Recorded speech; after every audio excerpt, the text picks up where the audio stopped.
Hello there. My name is Olatunji Shobodu, and it's my pleasure to join you again today on what we call Leadership Monday. Leadership Monday. On Mondays at 11 a.m. West African time, we bring to you one nugget or two on leadership to help you do leadership right.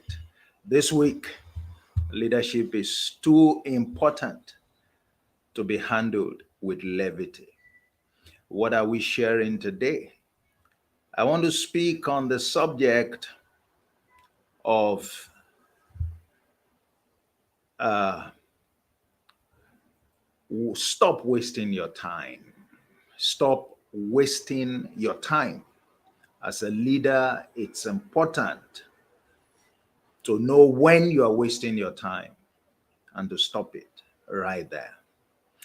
And what I'll be talking about this morning is something that you may not have thought about, but it's very, very, very important.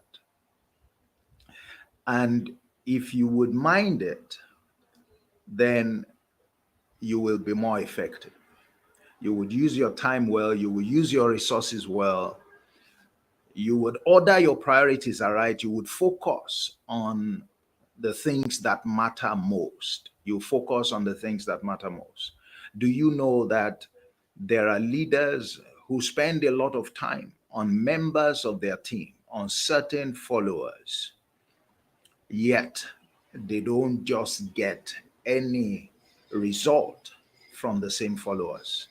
They are unable to make an impact on the followers. They are unable to secure the strong commitment of the followers. They are unable to influence the followers in the right direction. They are unable to get the followers, all right, to make reasonable contribution to the goals of their team. They waste a lot of time. And there is a category of followers that you must be able to identify as people that you don't want to waste time on. Because the more you spend time on them, the more frustrated you would get. And who are this class of people? Who are in this class of people? I refer to them as people who are offended.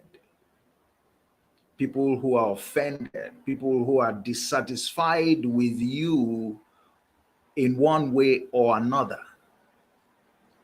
All right, stop wasting your time on them. If you found a way to get them out of your team, please get them out of your team. Why?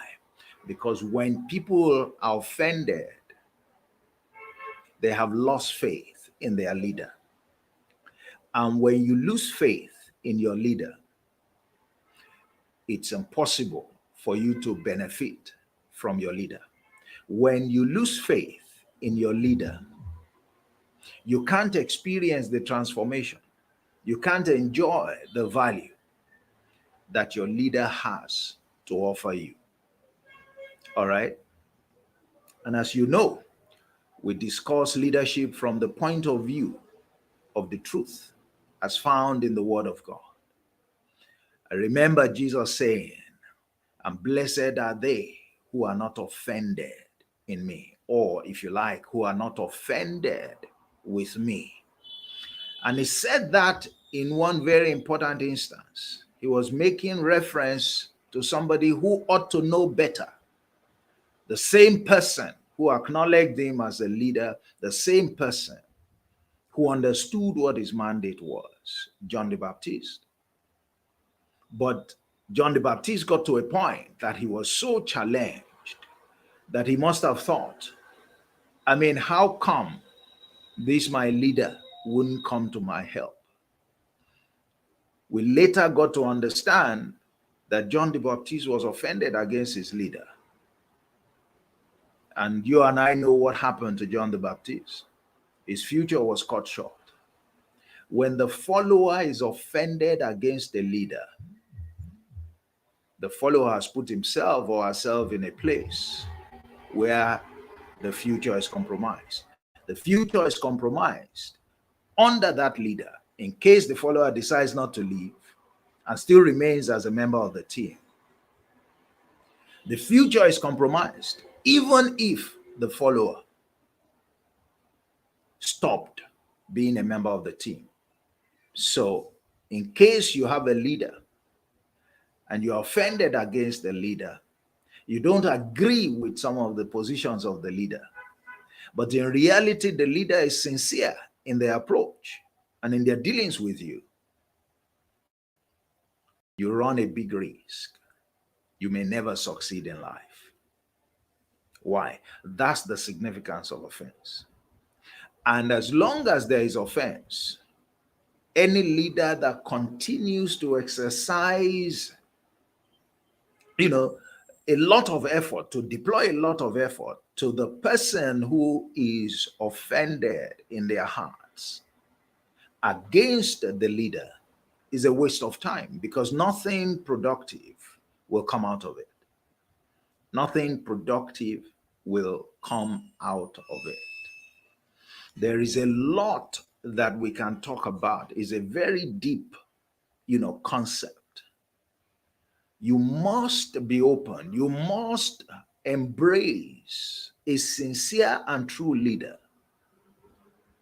and not rebel against them and not rebuff their efforts at adding value to you. Otherwise, you will not enjoy any meaningful benefit as long as you remain under them without a committed heart. And if you leave them in that situation, you will still not prosper. I'm persuaded that many who are finding it challenging in one area or the other today ought to reflect on who they were offended against or at. Because I guarantee you that if you are offended against a credible leader, I'm not talking about against a hypocrite. If you are offended against a credible leader, against a leader with a sincere heart, against a leader who is bearing the truth, and all they are trying to do is to add value to you according to their mandate, the chances that you would succeed will be greatly, greatly reduced. Greatly, greatly reduced. Those who are offended ultimately get cut short. And I'd like you to read Luke 8 and verse 13 so that you also see from the parable of the sower that there are some people that get offended. And one of the reasons they get offended is that, they believe that based on what the leader has told them, has taught them, that things will go on rather smoothly. But unfortunately, when challenges come, they are not strong enough to withstand them. And they believe that the leader hasn't told them all the truth. They are upset that, having followed the instructions of the leader, they are still encountering challenges. And so they fall out, they fall away, they lose faith in the leader. Losing faith in the leader is compromising the success, not of the leader, but your own success. So if you're a follower, be careful not to be offended against your leader. And if you're a leader, look out for who is offended against you. There are people that you should excuse from your team without any regret. If you continue to deploy your effort, your resources on them, you'll be disappointed. Why? As long as there is offense, they're disconnected from you and they can't benefit from what you carry. They can't. No matter what you do, no matter what they do. All right? Two can't work together, shouldn't work together, except they're in agreement. Why? If they decide to work together, their work will be unfruitful. Their work will be meaningless. Their work will be a waste of time for both parties. So be wise, their leader. Be wise. Be wise. At some point, I will talk about what you can do to prevent offense. All right, if at all. While we're at it, I think I have a book that will be helpful, for you. And that's my latest book. And it's titled, Does This Offend You? Does This Offend You? So I talk about offense there. And I talk about the significance of offense, all right, in the context of the leadership mandate. And that when there is offense, it's important that the leader and the follower part ways. You will see it. You see a link if you're interested in the book. It's on Amazon. You can get a copy, and it would be a great value to you. It shows you certain conditions under which the leader must not exercise, all right, or waste his or her efforts, because such efforts will not produce accordingly. They won't produce. And there you would find an instance, for example, where some people did not like what their master was saying in the person of Jesus. And he asked them, does this offend you? All right. And they walked off. And he didn't beg them. He didn't plead with them. He didn't do anything. In fact, those who didn't walk off, he turned to them and said to them, do you still want to go? That is, you have the option of following that in case you are offended. When you're offended, there is no point. We should bring the leadership relationship to a halt once there is offense, especially in the heart of the follower. An offense typically arises in the heart of the follower, not so much in the heart of the leader. And the reason is simple. All right. The follower is the one following, as it were. So the follower is the one that is expected to do away with certain things, to make certain compromises, to embrace whatever truth that the leader is seeking to add to that. And therein lies where the challenges are, because a lot of people are not, as open to receiving guidance and direction and wisdom and counsel from their leader. All right. And so when that kind of situation presents itself, all right, a breeding ground for offense has been created. And once offense kicks in, forget it. That relationship should be brought to a close. So, dear leader, don't waste your time. Be careful. All right. And be on the lookout.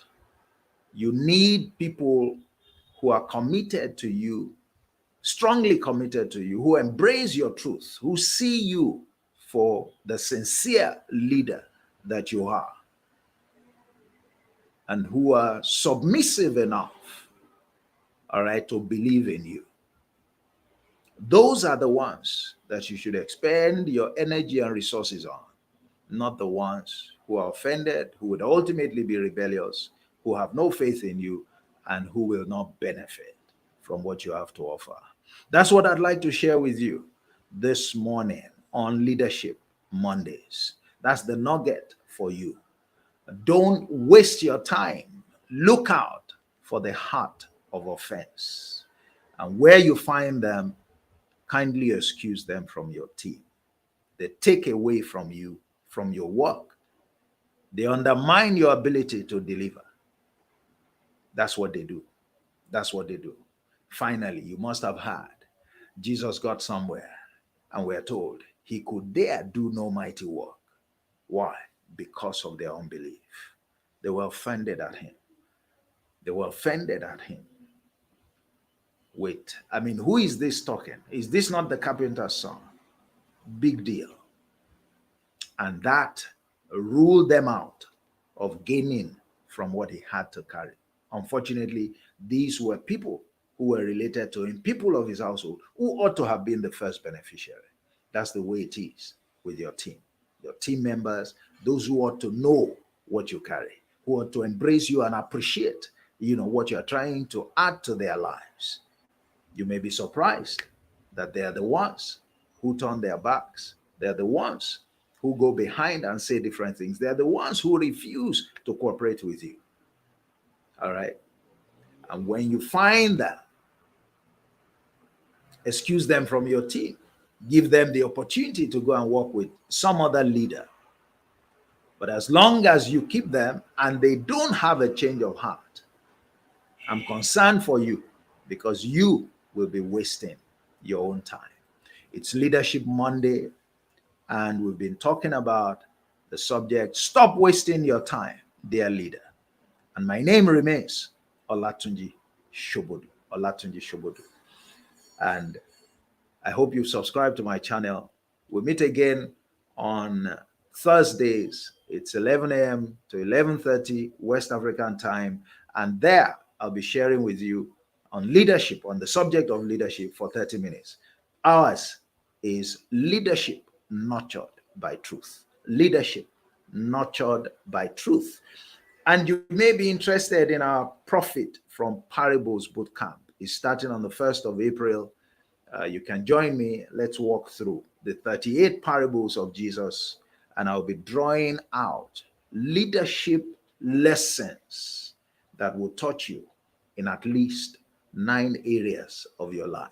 It will touch you in the area of your business, your career, your relationships, your finance, your investments. It will touch you in the area of your character, and it will touch you in the area of your spirit man. And if you are interested, you can see the link, in the comment area, and you see the scroll also on the screen. It will be my pleasure to lead you through, that session. It's an adventure of a lifetime that promises to change the trajectory of your life. All right. Thanks for staying with me this morning. See you on Thursday by the grace of God. God bless you.